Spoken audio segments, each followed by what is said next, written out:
સમાચાર સુરતથી। સુરતમાં ભીમરાડ ગામની શિવ રેસીડેન્સીના રહીશોમાં ભારે રોષ જોવા મળી રહ્યો છે। રહીશોએ રસ્તા પર બેસીને ચક્કાજામ કર્યો। ન્યાયની માંગણી સાથે રસ્તા પર સ્થાનિકો ઉતર્યા। ગઈકાલે દિવાલ ધરાશાયી થઈ, હવે ગેસ લાઇન લીકેજની ઘટના બની છે।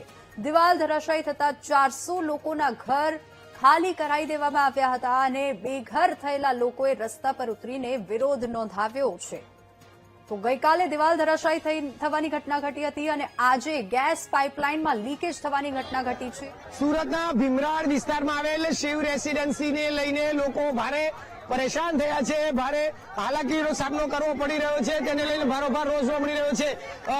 બિલ્ડરના વાંકે, બિલ્ડરની બેદરકારીના કારણે આજે જે શિવ રેસીડેન્સીના 8 જેટલા ફ્લેટ આવ્યા છે, તમામ અત્યારે બેઘર થયા છે અને તેને લઈને અત્યારે મુખ્ય માર્ગ છે ત્યાં તમામ રહીશો આવીને રોડ રસ્તા પર ચક્કાજામ કરી દીધું છે। તે જોઈ શકાય છે, બાળકો સાથે, મહિલાઓ, પરિવાર સાથે અત્યારે ઘરની બહાર રહેવાની ફરજ પડતા તેઓ અત્યારે ચક્કાજામ કરી દીધું છે, રોડ ઉપર ઉતરી આવ્યા છે અને આ દ્રશ્ય તમે જોઈ શકાય છે કે તમામ જે વાહન ચાલકો આવે છે તેઓને અહીંથી ગામના સોસાયટીના રહીશો ચક્કાજામ કરીને પરત મોકલી રહ્યા છે। આખા માર્ગ પર જે છે તે આખો ચક્કાજામ કરી દીધો છે। જોઈ શકાય છે મોટા વાહનોથી લઈ સુરત મહાનગરપાલિકાની બસ તમામ અત્યારે અહીં આગળ નથી વધી શકતી અને આ રીતના ચક્કાજામ કરી દેવામાં આવ્યું છે। જોઈ શકાય છે રોડના બંને તરફ જે છે તે બંધ કરી દેવામાં આવ્યા છે। એક તરફ લોકો અહીં પરિવાર સાથે બેસી ગયા છે અને રસ્તા પર ઉતરી આવ્યા છે, જ્યારે બીજી તરફના રોડ પર જોઈ શકાય છે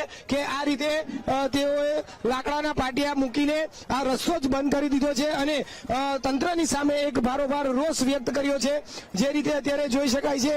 અને તેમાં આ તમામ જે મહિલાઓ છે, લોકો છે, જે અત્યારે ભારે આક્રંદ છે, તેઓ એક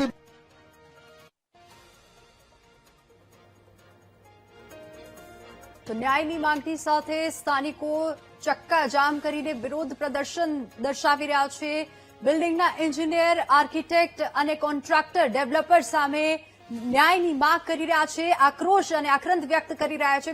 ગઈકાલે દિવાલ ધરાશાયી થતા ઘર ખાલી કરાવી દેવામાં આવ્યા હતા અને આજે 400 ફ્લેટ ખાલી કરાવતા રહીશો બહાર બેસીને વિરોધ કરી રહ્યા છે, બેઘર થયા છે।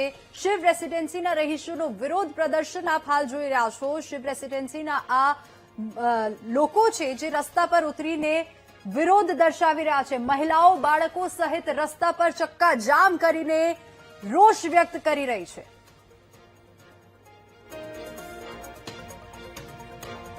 તો બેઘર થયેલા લોકોએ વિરોધ નોંધાવ્યો છે। સુરતમાં શિવ રેસીડેન્સીની આ હાલત, જ્યાં ગઈકાલે દિવાલ ધરાશાયી થતા ઘર हमको घर चाहिए, हमारा घर चाहिए। हमको हमें पूरा फ्लैट क्लियर चाहिए अपना, और हमें नया जगह बताओ।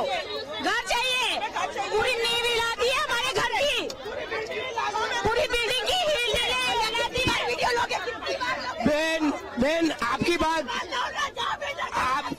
बात आप जो बताएंगे, જે રીતે અત્યારે જોઈ શકાય છે તમામ લોકો જે રીતે અત્યારે અહીં બેઠા છે, ચક્કાજામ કરાઈ રહ્યા છે, તે રીતે અત્યારે લોકોમાં તમે આપ बताइए क्या कहना चाहते हो? ये बिल्डिंग चालू हो जाएगी, वापस बिल्डिंग चालू हो जाएगी। आप तंत्र से क्या अपेक्षा रखते हो, क्या मांगे और किस तरह का विरोध है, क्या कहेंगे? विरोध ये है, ये जो इनकी ब्लाइंड कार्रवाई की वजह से इनका अंधा जो काम किया, इतना ज्यादा खोद दिया, ये बिल्कुल गलत है। ये अंधा देखो, एक દિવસ યાદ થયા છે આપણા વોર્ડના, અમારા વોર્ડના કોર્પોરેટર ચિરાગભાઈ સોલંકી, અમારા ધારાસભ્ય સંદીપભાઈ દેસાઈ આજે 4 દિવસથી કોઈ પણ અધિકારી આવતા નથી। જોવા તો પૂછો, અમને એમની પાસે નથી પૈસા જોઈતા, નથી ખાવાનું જોઈતું, અમને ખાલી અમારો હક જોઈએ છે કે આજે થઈ રહ્યું છે તેની પાસે જવાબદાર કોણ?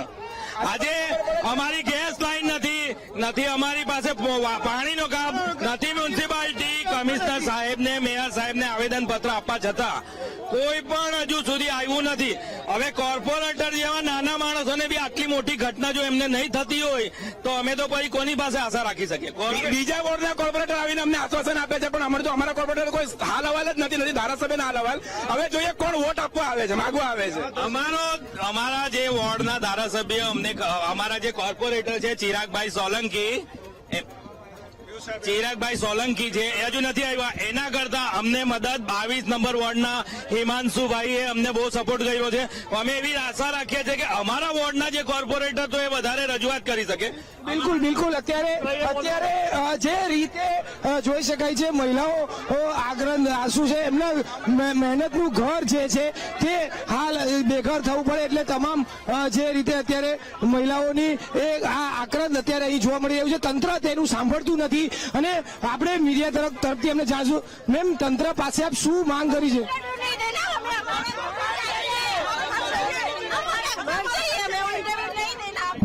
બિલકુલ, આ તમામ બસ હવે એક જ માંગ કરે, તેમને પોતાનું ઘર જોઈએ છે અને આ જે તો લોકોનું આક્રંદ છે અને આ માટે તેઓ અત્યારે રોડ ઉપર ઉતરી આવ્યા છે, રડી રહ્યા છે, તંત્ર પાસે પોતાની આજીજી કરી રહ્યા છે અને ભારે આક્રંદ વિરોધ અત્યારે હાલ આ તમામ જે લોકો જે મહિલાઓ જે છે તેમનો અહીં જોવા મળી રહ્યો છે.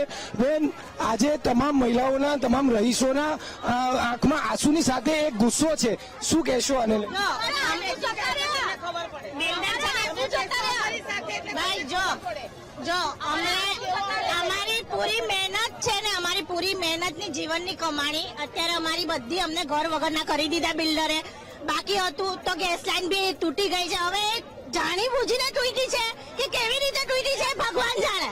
અમે ભગવાન પર છોડી દીધું, પણ બિલ્ડરને જો જમીન જોતી હોય તો બિલ્ડરને કે અમને અમારા મકાન બનાવીને આપે. આજે અમારી મહેનતથી અમે જે આટલા વર્ષોથી પૂંજી જમાવીને અમારા મકાન કર્યા છે, મારા છોકરા રસ્તા પર છે, અમે 3 દિવસથી ખાધું પીધું નથી. આજે કોઈ નથી, મોટો વ્યક્તિ અહીં આવ્યો, ઊંઘ જતી રહી છે, અમે સુઈ નથી શક્યા. અમે કોના ઘરે જઈએ? છોકરાને લઈને રોડ પર બેઠેલા છે. આજે તમે અમારી સાથે બેસો તો તમને ખબર પડે. આજે તમારું પરિવાર રોડ પર હશે તો તમે શું કરતે?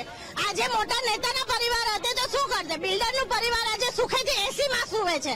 આજે અમારા છોકરા તડકામાં બેઠેલા છે. અમે ક્યાં જઈએ? કોને કહીએ? આ તમામ જે પરિવારો જે છે, આ તમામ પરિવારો એ જ રીતે અત્યારે આ રસ્તા પર બેસીને વિરોધ કરી રહ્યા છે. તેઓની માંગ છે તંત્ર સાંભળે. તંત્ર તેમની વાત નથી સાંભળતું. 3 દિવસ આજે 40 કલાક વીતી ગયા છે અને મોડી રાત્રે અચાનક દિવાલ ધરાશયી થઈ ગયા બાદ કોઈ નેતા જોવા બી નહીં આવ્યું. જયારે વોટ લેવા આવવાનો ત્યારે નેતાઓ ઘર ઘરમાં પગે લાગવા આવે. આજે જોવા આવો અમે ઘર વગરના છે તો કોઈ નેતા કેમ નથી આવ્યું? જોઈએ એટલે જોઈએ. ઓપનિંગ નથી આવતો. ઓપનિંગ માં કેમ બધા દોડીને આવે છે? અમારે ન્યાય માટે આવો. મદદ લેવા હારું, મદદ કરવા હારું તમારા હાથ અમારી પાસે હોવા જોઈએ. આજે રસ્તા બની જાય છે, નેતા આવવાના હોય છે તો આજે અમારા 3 દિવસથી ઘર કેમ નથી? ઘર વગરના અમે લોકો છીએ. ક્યાં જવાના અમે લોકો? અમારા આંસુ સુકાઈ ગયા. તમને ખબર ને કેટલું રડતી હતી હમણાં? અમારા આંસુ સુકાઈ ગયા. એક જગ્યાએ નથી થયું. આ વાત તમારી તંત્ર સુધી પહોંચાડવા માટે અમે અહીંયા બતાવી રહ્યા છીએ. અમારી એ જ વિનંતી છે કે તમે કરો કંઈક. હા, તમે મીડિયા જેટલી તાકાત છે કે આખી દુનિયા હલાવી શકશે. બરોબર, પણ એ જ કેવું છે બસ. આજ જોડીએ છે. આજે પાટેલ સાહેબ અહીંયા નથી હર્ષ સંઘવી અહીંયા. તો એ બધા છે કે સુરત એમ બોલે છે સુરત 1 નંબર પર છે. તો સુરતમાં આજે અમે જનતા રખડીએ છીએ તો મોટા નેતાઓ છે કા? અમારું સાંભળવા વાળું કોઈ નથી. અમે કોને કહે? તમે જુઓ આજે પોલીસ છે કોઈ? અમારી સેફટી હું આ લોકો ગાડી ચલાવી દે તો અમે ક્યાં જવાના? એટલે અત્યારે આ જે જગ્યાએ આ મહિલાઓ, આ પરિવારો 400 થી વધુ પરિવારો બેઘર થયા. માત્ર 4 પરિવારના મતલબ જેના તો ઘર વ્યવસ્થિત છે તેઓના પાણીની લાઈન કાપી નાખવામાં આવી, તેઓને ગેસ લાઈન કાપી નાખવાની પણ વ્યવસ્થા થઈ ચૂકી છે. ત્યારે હવે આ પરિવારોનું ઘર હોવા છતાં બેઘર જેવી સ્થિતિમાં મુકાયા છે. તેમને લઈને પરિવારમાં અને સ્થાનિક લોકોમાં ભારોભાર આક્રોશ અત્યારે જોવા મળી રહ્યો છે અને તેને જ લઈને આ ચક્કા જામ કર્યું છે કે જેને લઈને હવે તંત્ર ક્યાંક તો આંખ ઉઘાડશે, તેઓનું સાંભળશે. આટલી વાર રજૂઆત કરવા છતાં નથી આવ્યું ત્યારે આ રસ્તા પર ઉતરીને તમામ રસ્તા બંધ કરવા પડ્યા છે અને આજે આ મુખ્ય માર્ગ પણ બંધ કરી દેવો પડ્યો છે. હવે તો તંત્ર સાંભળશે. કેમેરામેન દેવેશ સોલંકી સાથે ધ્રુવ સોમપુરા, વીટીવી ન્યૂઝ, સુરત.